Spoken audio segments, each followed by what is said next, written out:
Modelo de Desarrollo Estabilizador, o mejor conocido como el Milagro Mexicano. Fue un periodo de crecimiento económico que experimentó México durante las décadas de 1940 a 1917. Los presidentes que aplicaron el modelo de desarrollo estabilizador fue durante el gobierno de 5 presidentes: Manuel Ávila Camacho de 1940 a 1946, Miguel Alemán Valdés de 1946 a 1952, Adolfo Ruiz Cortines de 1952 a 1958, Adolfo López Mateos de 1958 a 1964 y finalmente Gustavo Díaz Ordaz de 1964 a 1970. Las organizaciones que fueron creadas a lo largo de la década de 1940 en adelante son el Banco de México, Nacional Financiera, Nafinsa, el Banco de Comercio Exterior, Bancomext,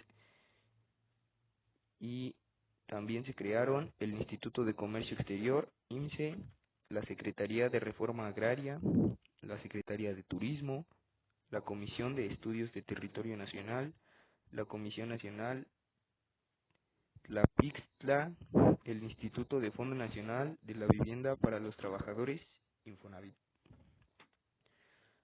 La contaminación. En el siglo XVIII, el descubrimiento de combustibles como el carbón y el desarrollo de inventos como la máquina de vapor transformaron por completo la forma de vivir. La revolución industrial supuso una revolución para el hombre en todas sus facetas.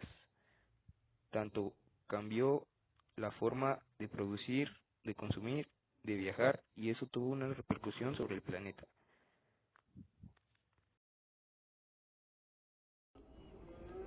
El presidente Manuel Ávila Camacho optó por una alianza ideológica y diplomática con la América Latina, pese a que era abiertamente intervencionista y contradecía los principios de no intervención y autodeterminación.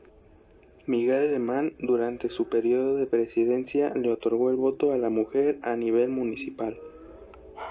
Adolfo Ruiz Cortines propuso una reforma a la Constitución local para que la mujer participara en la función electoral y municipal.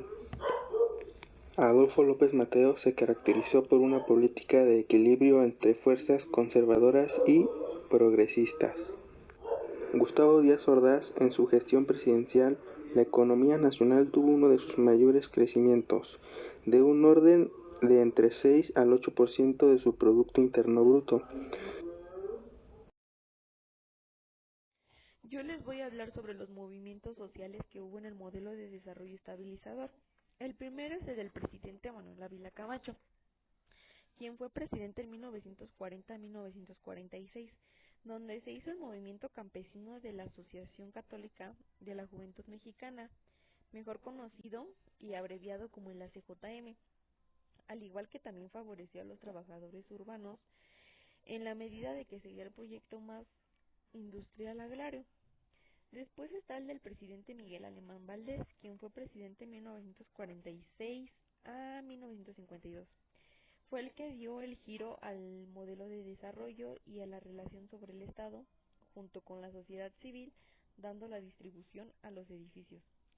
Al igual que también dio un giro al corporativismo y limitó el pacto a los obreros y populares, transformando el pacto corporativo.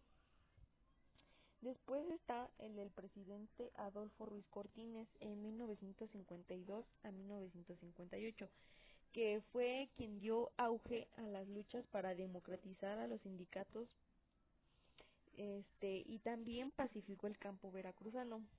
Construyó escuelas y carreteras, al igual que también erradicó la corrupción y duplicó los fondos fiscales. Después está el de Adolfo López Mateos, quien fue presidente en 1958 a 1964. Él fue quien nacionalizó la industria eléctrica mexicana e hizo la creación del Instituto de Seguridad y Servicios Sociales de los Trabajadores al Servicio del Estado, mejor conocido como el ISSSTE. Después está el de Gustavo Díaz Ordaz, quien fue presidente de 1964 a 1970. Él hizo el movimiento magisterial y el movimiento ferrocarrilero, al igual que también hizo el movimiento de los médicos y el del movimiento estudiantil del 68. También les voy a hablar sobre la urbanización. Primero va a ser del presidente Manuel Ávila Camacho, que fue quien creó San Juan de Aragón y también creó la Romero Rubio.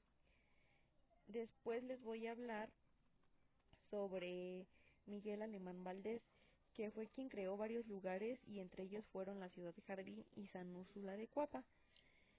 También les voy a hablar sobre Adolfo Ruiz Cortines, que él fue quien creó Lindavista y la ciudad de Nezahualcóyotl y creó plazas agrónomas regionales. Después les voy a hablar sobre Adolfo López Mateos, quien fue quien emprendió la construcción de 42 auditorios al aire libre dentro de un programa, al igual que también a los centros de seguridad social y clínicas para el beneficio de la población. Y por último les voy a hablar sobre Gustavo Díaz Ordaz, quien él tuvo el objetivo de donar a los recursos legales para que permitieran y dar un crecimiento económico y social, al igual que también urbano, mediante acciones, y mejoró el nivel de vida de la población. Y también me tocó hablar sobre la migración. El primero va a ser sobre Manuel Ávila Camacho, que en julio de 1942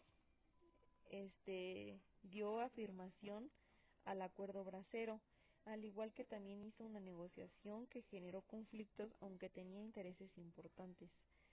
Después está el de Miguel Alemán Valdés. En la migración interna podían encontrar fácilmente empleo sin necesidad de que tuvieran estudios y al igual pedían pocos requisitos para ingresar. Después está el de Adolfo Ruiz Cortines. Él tenía una capital abundante y había una mejor productividad y también tuvo aumentos de salarios. Y después está el de Adolfo López Mateos. Él fue quien construyó el Museo Nacional de Antropología porque en nuestro país había mucho racismo. Actualmente aún lo hay, pero él quería que México se sintiera orgulloso de sus raíces. Y por último, ahora sí, les voy a decir sobre Gustavo Díaz Ordaz. Él obtuvo 1.632 personas con inmigración. En toda la etapa de su gobierno, que fueron pues 6 años, él autorizó abrir la entrada a más de 4.969 inmigrantes, al igual que también por violar las leyes de nuestro país, fueron expulsados del territorio nacional mexicano a 816 extranjeros. Y bueno, eso es todo por mi parte. Muchas gracias. Bueno, a mí me va a tocar exponer sobre los sectores, la política expansiva y la balanza comercial. Empezaremos con Manuel Ávila Camacho. Su sector primario abarcó la reforma agraria, la cual abarca la devolución de tierras, la dotación de tierras y aguas, ampliación de ejidos y nuevos centros de población agrícola. Su sector secundario fue el desarrollo industrial y de proteccionismos, los cuales fueron el crédito de los empresarios en las industrias básicas, favoreciendo la banca primaria. También se empleó el 55.1% de presupuestos en transporte y comunicaciones y amplió una política arancelaria cuando la industria resultó afectada por el acuerdo comercial con Estados Unidos. Su sector terciario sería la creación de escuelas, en las cuales fueron el Instituto de Cardiología, Observatorio de Astrofísica, Colegio Nacional y la reforma del artículo 3 de 1946. Miguel Alemán Valdés, su sector primario fue la efectuación de la reforma del artículo 27 constitucional, el cual fue adquirir y poseer todos los bienes raíces para los servicios públicos. También el reparto agrario, el cual redujo el número de tierras que correspondían a los ejidatarios, y las obras de irrigación, que fueron los recursos hidráulicos. En el secundario sería la atención a la industria manufacturera, la cual atendió demandas de empresarios como la protección al mercado interno, los bajos impuestos, el aumento de crédito y control efectivo de salarios. Y en el terciario fueron los aeropuertos, el cual sería México-Acapulco, Ciudad Juárez, Tijuana y más.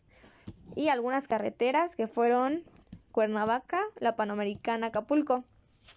Con Adolfo Ruiz Cortines, en la primaria se aceleró el reparto agrario, en el cual entregó 3.5 millones de hectáreas a campesinos y ejidatarios del país.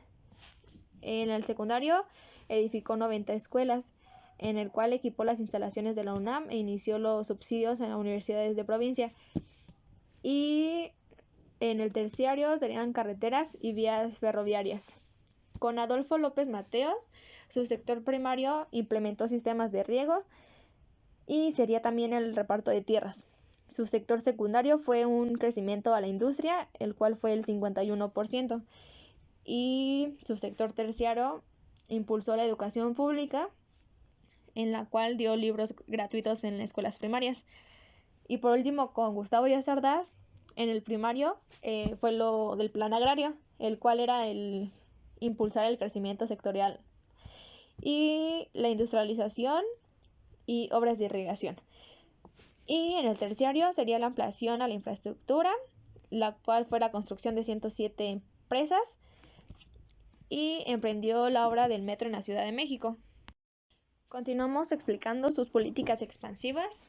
Y bueno, con Ávila Camacho fue el mejoramiento del armamento del ejército y también construyó vías férreas y carreteras. En las carreteras algunas fueron la de Puebla a Oaxaca, la cual forma parte de la carretera panamericana y se inauguró en 1943.